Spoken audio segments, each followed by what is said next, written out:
Today, we are diving deep into a really fascinating and, kind of mysterious modern work called Architecture of the Aeon. We're going to pull back the curtain and really look at how this thing is built, what it's trying to say, and why its structure is just as important as the ideas inside it. Right from the very first page, the source material makes one thing crystal clear. This is not your typical book. So, okay, if it's not a story, then what is it? Well, it calls itself a codex, which is a completely different kind of animal, one that's really designed for you to explore, not just to read from front to back. So here's our game plan. We'll start by figuring out what a codex even means in this context. Then we'll get into decoding its visual language, its unique take on time and nature, what it says about the power of symbols, and finally, we'll look at the whole project's ultimate goal as this architect of meaning. All right, let's jump right into this first big idea because it's the foundation for everything else. Why does this work insist on being called a codex? What does that actually mean for us as we try to understand it?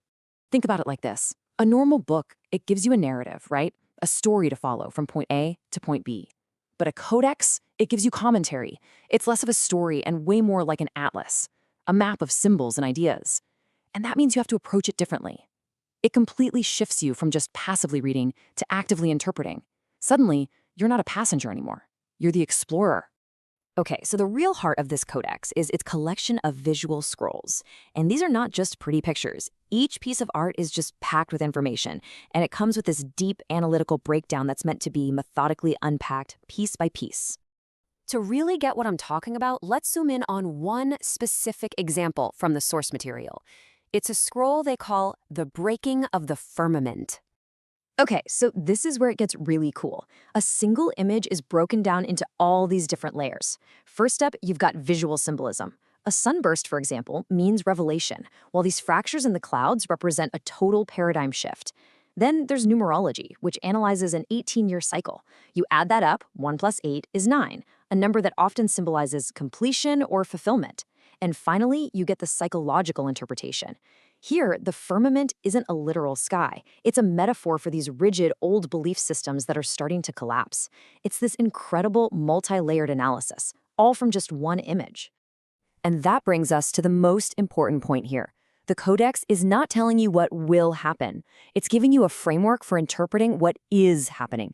It's a tool for analysis, a new way of seeing the world through a symbolic lens. It's not a crystal ball. And this analytical approach, it's not just for the artwork. It extends to how the codex looks at time itself. It systematically translates what could just sound like mystical claims into these structured psychological ideas. And this slide just illustrates that perfectly. You take a really vague, mystical-sounding phrase like the veil collapses, and it gets completely reframed. It becomes a discussion about cyclical psychology, analyzing an 18-year period as a kind of narrative of societal restructuring. The whole conversation shifts from some mystical destiny to this intelligent, symbolic analysis of cycles. Now, holding all of this symbolism together is a pattern that you can find all over the natural world. It's kind of a hidden code that the codex uses not just in its art, but really as its core visual and mathematical foundation. We're talking about the golden ratio. This number, phi, roughly 1.618, is literally everywhere you see it. You see it in the spiral of a galaxy, the shell of a nautilus, even the petals of a flower. It seems to be a fundamental constant of growth and proportion that's just hardwired into the universe itself. It actually comes from the Fibonacci sequence, where each number is just the sum of the two that came before it. And the source suggests that we humans are instinctively drawn to this pattern because that spiral growth we see everywhere in nature, it kind of mirrors our own psychological development. It just feels right, because in a way, it's the universe's own blueprint for growth. So we've gone from these huge universal patterns, and now the codex zooms in to focus on more personal and collective ones. It explores this ancient human need we all have to anchor our identities in symbols, or what it calls seals. Just think about it for a second.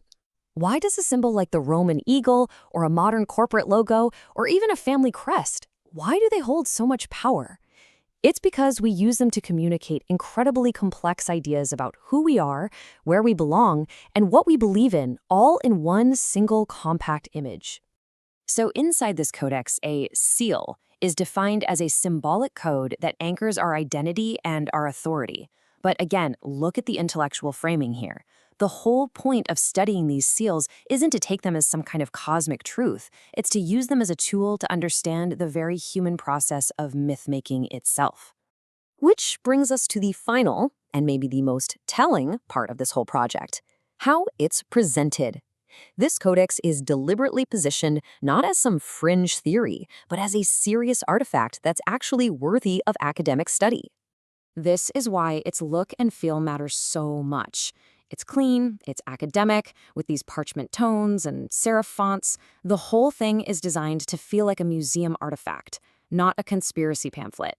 And that is a very strategic choice, made to ensure the ideas are taken seriously and to position the work as a credible study of symbolic architecture.